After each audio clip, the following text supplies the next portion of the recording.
Profil tanah adalah urutan susunan pelapisan yang terdapat dalam anatomi tubuh tanah.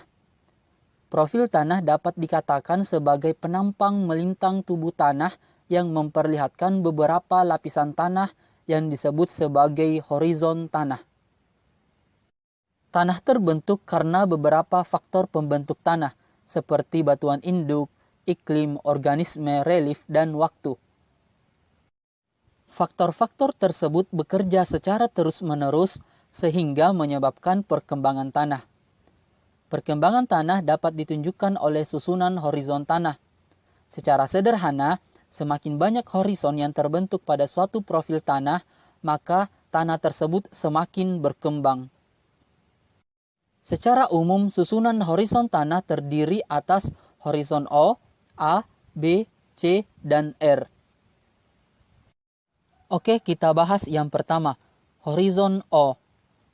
Horizon O merupakan lapisan tanah yang didominasi oleh bahan organik, baik dalam keadaan masih segar maupun sudah membusuk. Bahan organik terbentuk di atas horizon mineral di bawahnya. Horizon O terletak di bagian paling atas.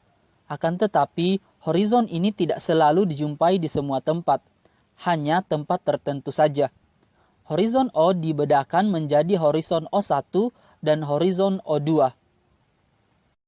Horizon O1 adalah horizon O yang bahan organiknya mempunyai ciri serupa dengan bentuk bahan asal organik. Ciri ini terlihat jelas dengan mata. Misalnya terdapat tulang daun dan bagian batang. Bagian ini dapat disebut sebagai lapisan mulsah. Sedangkan horizon O2 adalah horizon O yang bahan organiknya telah mengalami pelapukan sehingga sudah tidak tampak lagi bentuk asalnya. Bagian ini dapat disebut sebagai lapisan humus. Yang kedua adalah horizon A. Horizon A merupakan lapisan tanah mineral yang terletak paling atas. Disebut lapisan mineral karena tanah terbentuk dari hasil pelapukan batuan induk. Berbeda halnya dengan horizon O. Semua horizon di bawah horizon A adalah horizon mineral. Umumnya horizon A didominasi oleh material pasir, debu, dan sedikit lempung. Horizon A dibedakan menjadi horizon A1, A2, dan A3. Horizon A1 adalah horizon A yang dicirikan oleh percampuran bahan organik dan mineral. Percampuran tersebut sangat dimungkinkan karena horizon ini terletak paling atas. Percampuran dengan bahan organik menjadi warna tanah pada horizon cenderung kehitaman. Horizon A2 atau horizon E.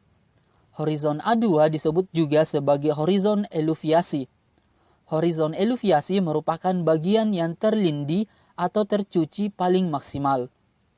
Tanah horizon ini berwarna pucat karena telah mengalami pencucian dan hanya meninggalkan material yang tidak berwarna. Sedangkan horizon A3 merupakan horizon peralihan menuju horizon ke B atau C. Kadang horizon ini disebut juga dengan horizon AB jika lapisan di bawahnya adalah horizon B. Sedangkan disebut horizon AC, lapisan di bawahnya adalah horizon C. Horizon A3 memiliki ciri warnanya hampir sama dengan horizon A2. Yang ketiga adalah horizon B. Horizon B disebut juga dengan horizon eluviasi. Tanah horizon ini merupakan akumulasi basa, lempung, besi, aluminium yang terlindi dari horizon A. Horizon B dibedakan menjadi horizon B1, B2, dan B3. Horizon B1 adalah horizon peralihan antara horizon A dan horizon B, dengan warna dan ciri yang didominasi oleh horizon B. Horizon B2 adalah horizon yang memiliki ciri murni horizon B, tanpa menunjukkan ciri horizon A maupun horizon di bawahnya. Sedangkan horizon B3 adalah horizon peralihan antara horizon B dan horizon C atau R. Ciri tanah horizon ini didominasi oleh ciri horizon B, namun berkaitan dengan horizon di bawahnya.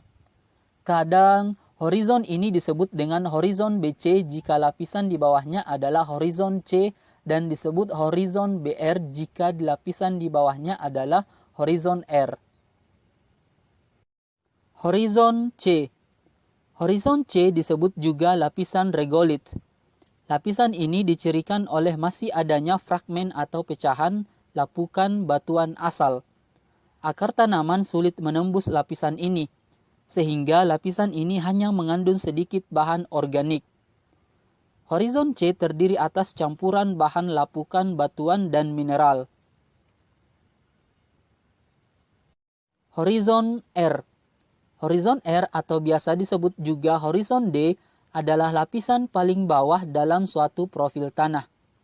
Horizon R tersusun atas batuan dasar yang keras, yang dapat dikatakan masih utuh dan belum mengalami pelapukan. Sifatnya keras, kompak, dan tersementasi dari batuan dasar ini merupakan ciri utama dari horizon R. Batu gamping, basal, granit, dan batu pasir adalah contoh batuan penyusun lapisan ini. Lapisan ini cukup kompak sehingga apabila hanya menggunakan sekop akan sulit untuk digali. 1. Tanah gambut. Tanah ini terbentuk karena adanya proses pembusukan dari sisa-sisa tumbuhan rawa. Dengan ciri-ciri warna coklat hingga kehitaman, tekstur debu lempung, dari tidak lekat hingga agak lekat, tebal lebih dari setengah meter, kandungan organik 20% hingga 30%, pH 4,0, dan kandungan unsur hara rendah. 2. Tanah gerumusul. Tanah gerumusul berasal dari batu kapur atau batuan lempung dengan ciri-ciri agak tebal, tekstur lempung berat, memiliki struktur granular, sangat lekat dan plastis, kejenuhan basah, permeabilitas lambat, dan peka terhadap erosi.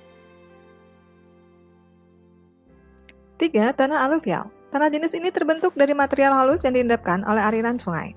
Ciri-cirinya, tanah muda dan belum mengalami perkembangan, tekstur beraneka ragam, belum terbentuk struktur, kandungan pH bermacam-macam.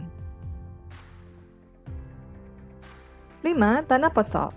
Tanah ini berasal dari batuan induk pasir dengan ciri-ciri tekstur lempung hingga berpasir, struktur gumpal, lekat, memiliki kuarsa tinggi, keasaman tinggi, kapasitas pertukaran kation sangat rendah, dan peka terhadap erosi. 6. Tanah regosol. Tanah jenis ini terbentuk dari endapan abu vulkanik baru yang memiliki butir kasar. Ciri-ciri, belum mengalami diferensiasi horizon, bertekstur pasir, struktur berbukit tunggal, dan kandungan pH netral. 7. Tanah litosol. Tanah litosol terbentuk dari batuan beku yang belum mengalami proses pelapukan secara sempurna. Ciri-ciri, berupa tanah mineral, berasal dari batuan beku atau batuan sedimen keras, kedalaman tanah dangkal, tekstur tanah beraneka ragam, terdapat kandungan batu kerikil, dan lain-lain. 8. Tanah latosol. Tanah jenis ini terbentuk dari batuan gunung api yang kemudian mengalami proses pelapukan lanjut. Ciri-cirinya, terjadinya diferensiasi horizon, kedalaman tanah cukup dalam, tekstur lempung, struktur remah hingga gumpal, gembur, berwarna coklat, merah, hingga kuning. 9. Tanah andosol. Tanah andosol berasal dari bahan induk abu vulkanik. Ciri-cirinya, solum agak tebal, warna agak coklat kelabu hingga hitam, kandungan organik tinggi, tekstur geluh berdebu, gembur dan bersifat licin berminyak agak asam, kelembapan tinggi, dan peka terhadap erosi. 10. Tanah Mediteran merah kuning. Tanah ini berasal dari batuan kapur keras atau limestone. Ciri-ciri, solum sedang hingga dangkal, warna coklat hingga merah, bertekstur geluh hingga lempung, struktur gumpal, pH netral hingga agak basah, daya absorpsi sedang, dan peka erosi.